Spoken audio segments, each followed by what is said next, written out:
Assalamualaikum warahmatullahi wabarakatuh. Sampurasun ulur sadayana, ulur salempur baraya sanagara, mugia sadayana ayeuna aya dina kaayaan sehat wal afiat, sehat lahir sinareng batin, amin ya Allah ya rabbal alamin. Tepang dangu deui sareng abdi tukang dongeng, tukang ngawadul sakapeung mah tukang ngacampuk.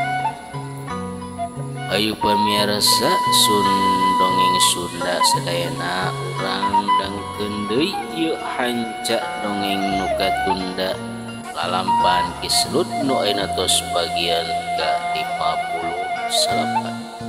Pados teu nyangkolong kana waktos urang langsung pedar ieu dongeng. Jeung Kislut luncat tuluy crek nangtung hareupeun para wadia beuleud rampok-rampok komplotan si Bagong. Nu harita keur karumpul teu jauh ti maneh. Kumaha lur? Kira-kirana ieu ayeuna gegedug Andika geus teu walakaya. Eleh tarung jeung kula. Eta hartina kula nu bakal ngajadi jajadug di ieu komplotan. Cai Kislut ngomong ditujukeun ka sakabeh jelema nu aya di dinya. Ya, cucu geus ya. Jeung hiji jelema luncat bari leungeunna nu katuk ngalugas pedog. Tuluy pedogna eta disabetkeun ka gigir nuju ka pelebah beuheung Kislut. Rupina ieu anak buah si Bagol ya. Ampok kitu lok Kislut ngelok awakna dongkok sukuna sila hiji leungeunna ka tuhuna. Nu masih kene nyekel parah pedog sakilat nyebutkeun pedogna. Rek ngahaca kana cangkeng jerona eta jelema. Sret. Ubah. Pruk eta jelema langsung ngarumpuyuk. Leungeunna nu kencan nyekel cangkengna nu harita boleklak ku dawang akibat kena kusabetan pedog Kislut. Atuh bae eta getih beureum ucur maneh lalambaran pisan. Kusabab eta jelema teh awakna teu dibaju. Jadi ketempo pisan kulitna nu tatu jeung getih nu ucur. Sanajan tatuna dicekel ku dampal leungeunna eta tetep getihna teh ucur bae. Aduh, tobat euy. Ampun. Tulung euy lur. Cek eta jelema. Waduh. Tulung atuh balad eta Andika teh. Pan eta balad ilaing euy. Cek hiji jelema. Cedeng. Lima jelema tuluy muruk ka eta jelema nu tak ragayang awakna langsung diangkut tuluy dibawa ka sasaungan nu teu jauh ti dinya. Goblok eta mah. Jelema teh gagap pisan. Jug-jug nyerang bae. Cek hiji jelema. Nempuhkeun ka jalma nu tadi isabat ku si Selut. Kumaha teh? Kene aya euy nu wani nya harapan deui ka kula ieu teh. Lamun masih kene aya ku kula di dago yeuh di dieu. Isi aya nu penasaran mun eueuh eta hartina kula nu bakal jadi pamimpin di ieu komplotan. Saiki Selut ngomong deui. Ketingalina geuning sembo nu rada adigung si Selut. Andika rek maju gitu, cek Kislut nunjuk ka si Baplang. Harita keur nangtung bae di hareupeun maneh. Ki Baplang ditang-tangan kitu ku si Selut teh langsung batuk maneh. Ceuleng bae. Manehna loncat ka hareupeun Kislut. Atur nuhun lur pitulung Andika ka kaula. Sing saha bae nu nangtangan ka kaula yeuh. Kaula si Baplang moal rek mundur sasiku. Ngejat satu nyampeas. Dulu sih, Andika geus gagabah ya, wani-wani ngobak-ngobak kandang badak. Artina apal meureun katangtona. Cek si Baplang. Srepek dengan kenca Ki Baplang ngalugas pedog sabab leungeun kat rumah. Ramona masih di talian ulamak bodas. Nu nutupan tatu teh aya. Nu karasana cek Ki Baplang mah masih keneh nyautan akibat kena kubalati sawaktu tarung jeung warga di hiji pilemburan. Teu kudu make leungeun kosong euy urang tarung teh. Urang langsung bae silih alapati keur kaula moal repan ya Bupati. Komo kuta teu mana ukur nyeset kulit kaula. Ya, tinggal 15 tato kula nu aya di mana-mana. Ceki Baplang beri muka bajuna nembongkeun awakna nu pinuh ku tapak besetan jeung sabetan pakarang musuh. Apa ngaran maneh kudu nama Siwaluya. Sabab sababaraha kali teu kena bupati. Sok ger sia baju sia kadi kiselut. Curilat Ki Baplang luncat bari leungeun kencana nyabetkeun pedog mesatik kenca ka katu ditujukeun ka palabuh beuheung kiselut atuh kiselut langsung mundur ka tukang nyingkahan serangan musuh ngan hebatna eta ngaran si Baplang. Serangan teh bener pikasieun bisa. Pedogna siga aya mata nepi ka muter naramona sak hiji serangan bedog nyebut deui muruka kiselut. Kiselut hok eta nampo serangan Ki Baplang leuwih hebat ti kaulinan bedogna si Bagol. Waduh, cilaka ieu. Ilmu bedogna ieu leuwih tagap pisan. Waduh ya, tanaga aing geus mulai ngorangan ya. Leuseuh. Geretas Kiselut. Bari sukuna leluncatan nyingkahan serangan bedog Ki Baplang ngolebat ngowat ngawit rek ngancam kana jiwa. Nempok kitu Ki Baplang semu menang angin pisan. Seranganna beuki tanginas bae. Sawaktos Kiselut keur ngancul leluncatan teu sangaja ya leungeun kencana nyekel kana cangkengna. Kerasa aya nu jendol ya. Tidinya Kiselut inget yen manehna kungsi di bekelan beubeur pamasihan ti Kisabda. Julalit Kiselut ngejulalit sebab bedog Ki Baplang nyak dihandap rek ngahancakna pitisna. Bedog mah ti tadi bedog manehna mah ti tadi ngan dicekelan bae teu nepi dipake herang. Harita keneh bedogna langsung diasupkeun di kana warangkana. Sakilat Kiselut muka beubeur pamasihan Kisabda hiji beubeur aneh sabab eta beubeur teh lain tina kain geus jadi ngan duka eta tina naon eta hijina sabab mun diragap teh semu rada kasar teh kasar jeung rada berat ya. Duka tina naon eta duka tina kulit buaya wak duka tina buaya atanapi tina sabangsaning tatangkalan. Modelna geus ditali paenti sabot Kiselut keur muka beubeur sareretan ka tempok kuderina ieu si Baplang geus deukeut aya di beh pinggir maneh ieu pastina bakal nyabetkeun bedogna ka maneh. Us bener bae karasa aya hawa panas kabawa angin nubrakan awak Kiselut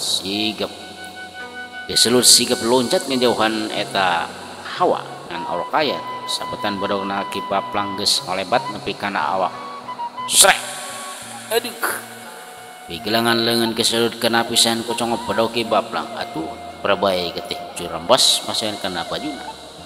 Ngan untungna ieu serangan teh teu nepi ngadodet kulit jerona ya. Dan euy. Aduh. Rasakeun eta serangan awal aing. Cek Ki Baplang bari celeng manehna luncat deui ka hareupeun Kiselut bedogna geus narajang deui bae lebat ti luhur nyak ka handap rek narok kana uluna Kiselut modar sia Kiselut sakilat mebetkeun manehna ka gigir. Kiselut sakilat mebetkeun awak manehna ka gigir. Bari sakuat tanaga beubeurna dikipaskeun ditujukeun kana suku Ki Baplang masih ngalayang luhureun maneh. Kena pisan kana pitis Ki Baplang rai atuh we karasa arai karasa aya nu aneh tapi Ki Baplang teu kimir eta tuluy awakna malik deui tapi orok aya eta beubeur geus ngalebat deui kana beungeutna plak deui eno pipina Ki Baplang kena ku beubeur Kiselut rag atuh lengkah Ki Baplang ayeuna mah eureun. Kiselut nampo serangan anak ayah hasilna temicen kesempatan di beberapa terus dihabit-habitkeun ti sagalarah nyerang kana awak Ki Baplang plak kena deui kana beuheung Ki Baplang atuh katempo tapak beubeur Kiselut ngajeplak perem tah ngagaris dina beuna jeung pipina si Baplang. Waduh ieu sakti ya. Si Baplang mundur ka tukang katempuana mah siga nu rada limun.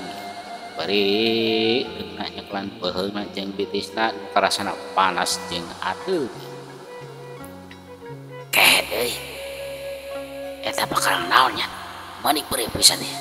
Jeung gadeung ieu karasana. Cek ki Baplang.